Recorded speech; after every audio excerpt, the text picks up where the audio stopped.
What's hard about building an audience?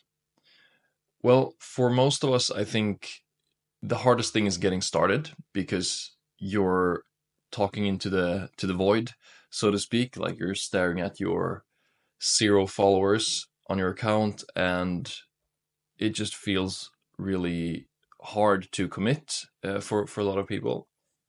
Um, and it will be like that for a while for most people. Like some accounts grow really quickly, but for most people it's kind of a grind until you get past at least 1,000 followers. Um, and so I'm actually going through this right now with my brand. Um, and I realized something recently that I didn't really think of before. When I've worked on other accounts on like mostly Instagram, but other I tried Twitter a few times, and yeah, have always had a hard time with this part where it's like, starting to grow from zero.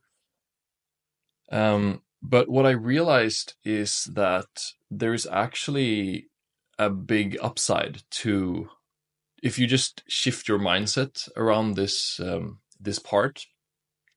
There's actually a big opportunity and upside with having almost no followers.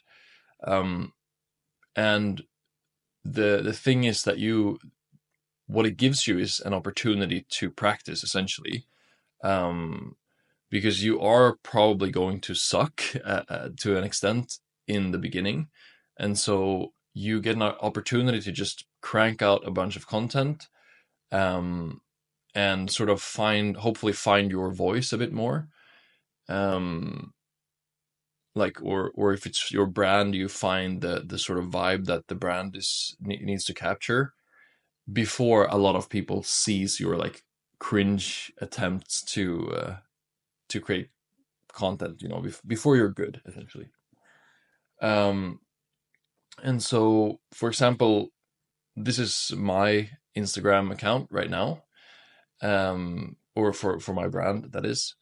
And it's like I learned a ton of things, just from starting to post. Like I forced myself to post every day for like the first 2 weeks, I guess.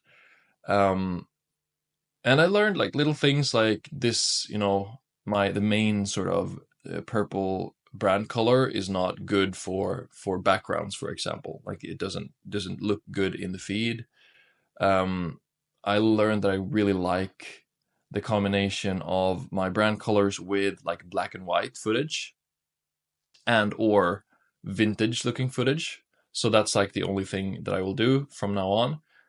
And then I also got some really good insights mostly from looking at the engagement and just noticing what people respond to.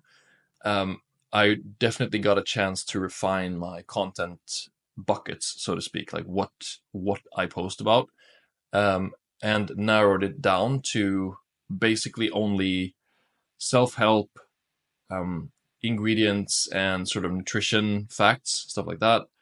And then eventually products, like just UGC content and product photos and stuff, just promoting the product. I can't do that right now because I don't have the product yet. But yeah, so a bunch of stuff that you can learn while not that many people are looking, which is pretty good actually. Um, One mistake that I made for this account was that what I said before, I like went really hard at it. I was super ambitious and I was like, I'm gonna post every day. I did reels mostly, and I just like spent a lot of time working on content. And first of all, it's a little bit of a waste sometimes if you put too much into your too much work into each piece of content in the beginning, because again, there aren't that many people who will see it anyway, so there's like a very low chance that something will go viral. And also because you don't have any followers or just a few followers, there aren't that many people who can give you feedback on what's actually good. So you you can kind of find a middle ground, I think, where you still need to produce good content and also just get the reps in, but don't spend too much work on it in the beginning, in order to just like, yeah, not waste time, and still get the feedback you need to start getting better. But the other problem with this I found is that I think I actually got shadow banned. I'm obviously, no one really knows the algorithm, and like I don't know for sure that I got shadow banned, but I definitely noticed after more than a week of posting every day from just starting from zero activity on the account that yeah, I just basically stopped getting any reactions to my posts, and so I kind of went, what the fuck, and started researching and looking into this a bit, and I found this tool called Spikers. And honestly, I'm not sure if I would recommend this. Like, I think it's kind of a thing that I don't think, I'm not sure you need it, honestly, and I don't think that their software did that much for me in the end. It was more like a guide that helped me figure out. So they have this like tool where you can check your account, like they go in and check your account. And I did it for both my personal account and for OMNI1, my brand. And for OMNI1, it said it was a very high risk that it was shadow banned. So that made me worried. And then I read some things on Reddit and stuff. And yeah, I'm pretty sure that my account got like punished somehow. And so I used Spikers. Like, I signed up for a trial here, and they just kind of have you go through this sequence of events where you first stop posting, and then you like clean up your feed a bit, from posts that might be like not super aligned with the guidelines of the platform.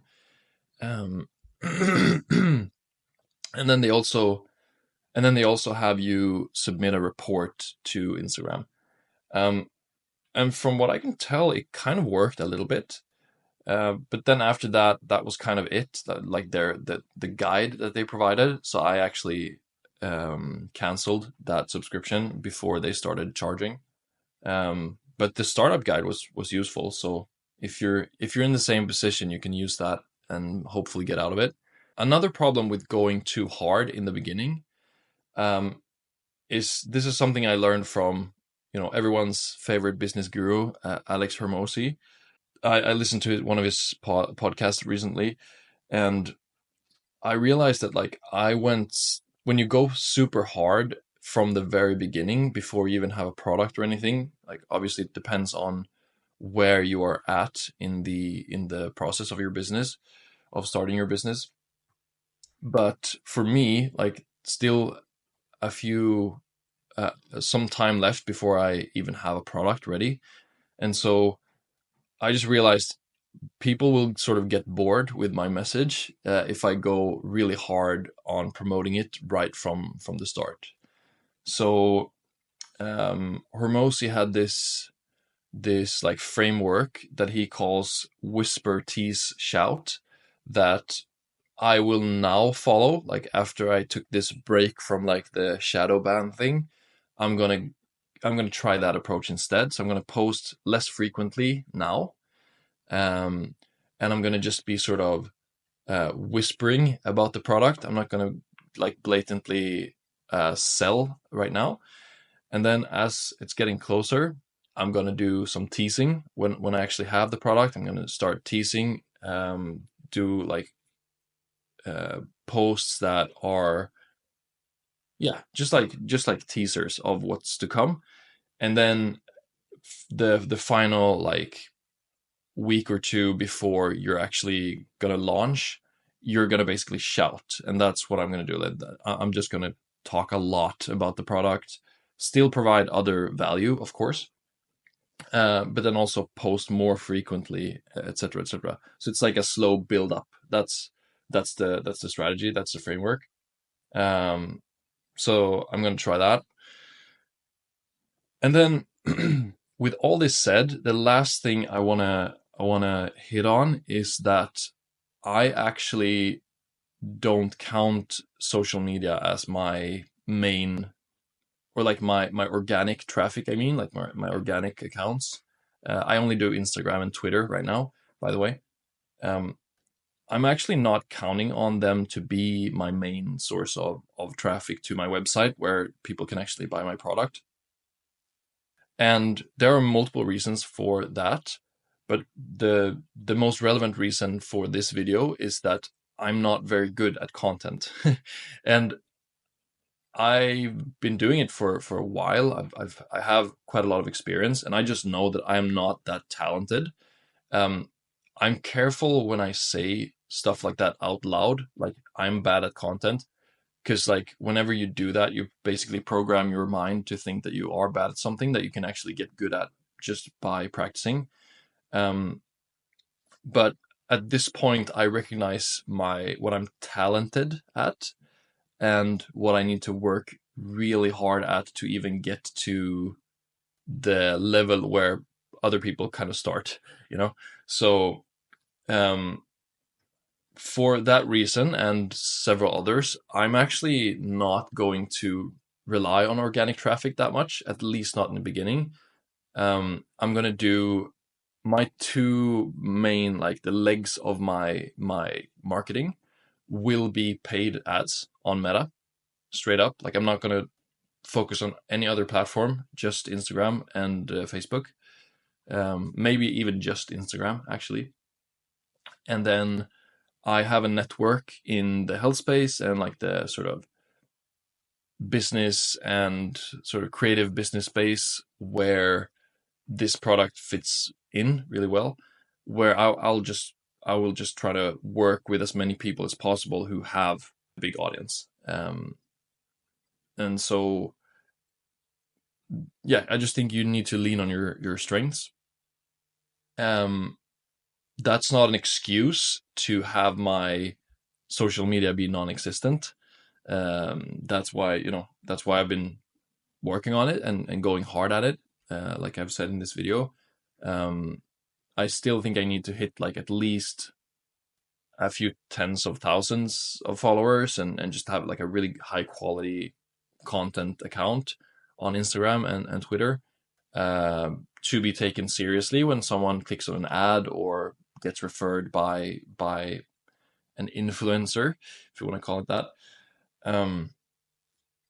But I will not delude myself, or like it's not the foundation of my strategy to grow, is what I'm saying.